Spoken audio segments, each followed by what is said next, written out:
According to the American Public Health Association, food advertising accounts for more than half of the thousands of television commercials children view each year. When bombarded with slick commercials and fancy fast food promotions, it's hard for kids to make the right nutritional choice. I like to go to Burger King the most because there's toys, and there's a solving puzzle now on the fries, and I can tear it off and do it with a coin, and I got apple pie. I'm a winner twice. That's Carlos, a fourth grader at McGlone Elementary in Denver. But all hope is not lost because, as we heard in the first part of our series, Eat Your Greens, Carlos also enjoys eating the salad he makes in nutrition class at the school. KGNU's Maeve Conran explores nutrition education a little more and visits another school trying to improve student eating habits. The fourth graders I met at McGlone Elementary seemed genuinely enthusiastic about the nutrition classes they've been taking all year.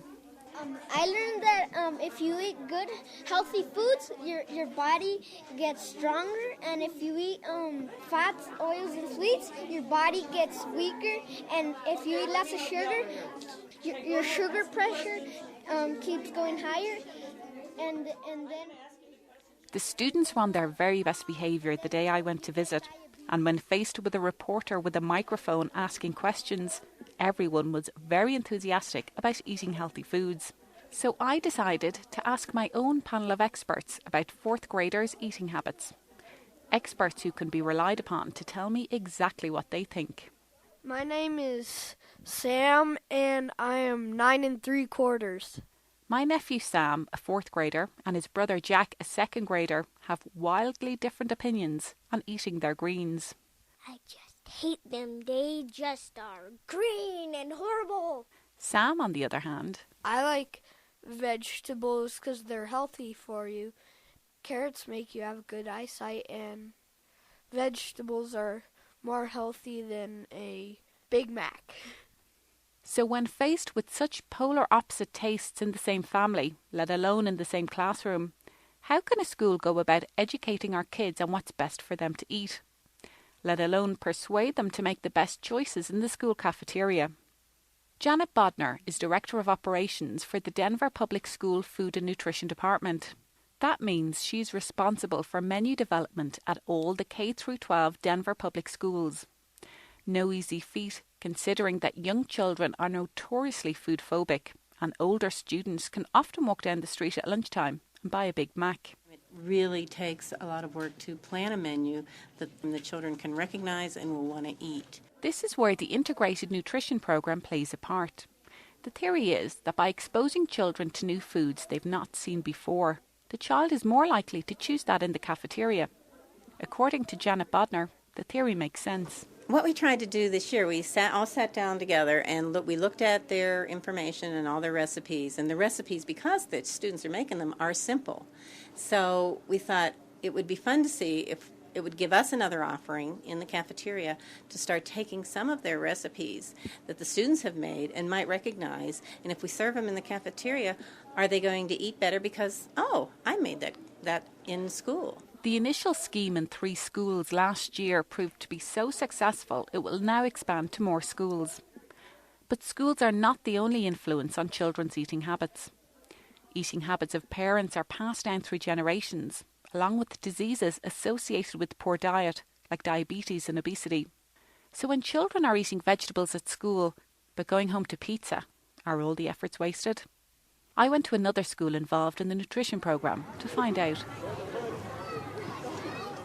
Fairview Elementary School is in the Sun Valley neighbourhood of Denver, right off the Interstate 25 highway and close to downtown.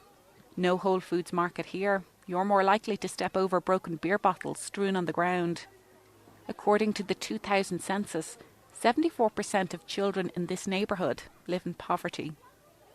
It seems like an unlikely place to teach students and their parents about good nutrition.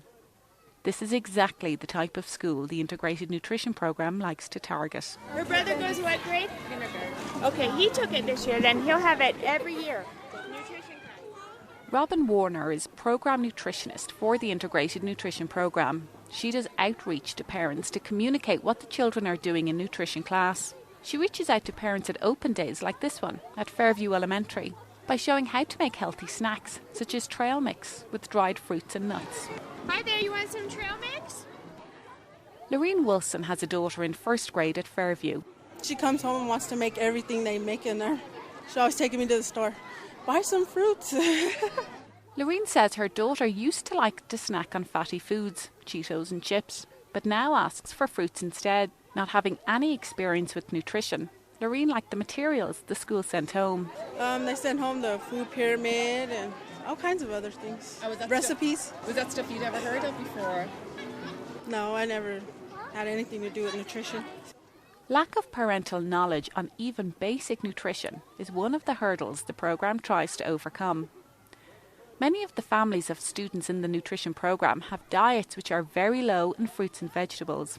Robin Warner explains why. It's certainly economics. It's also, it's convenience. It's a lot of things. Ironically, a typical diet in Mexico is high in fresh fruits and vegetables and low in fast food. When these families move to the US, however, the trend often reverses, reflecting the low cost and easy access to junk food. To reach out to the high number of Hispanic families in the area, the programme uses informational materials that are available in both Spanish and English. We try to give them as much information that's linked to the nutrition education that the children are receiving, so those messages can be reinforced. Christina Wilson is the grown-up sister of 2 students who attend Fairview. 3 recipes that we cooked in the class. We took it home and cooked it for our family. She volunteers to help out during the nutrition classes. Couscous, and then the milkshake, and 1 vegetable salad, I think it was. We had couscous a couple times now. It's real good. It seems obvious that parents would appreciate schools teaching good eating habits to their children.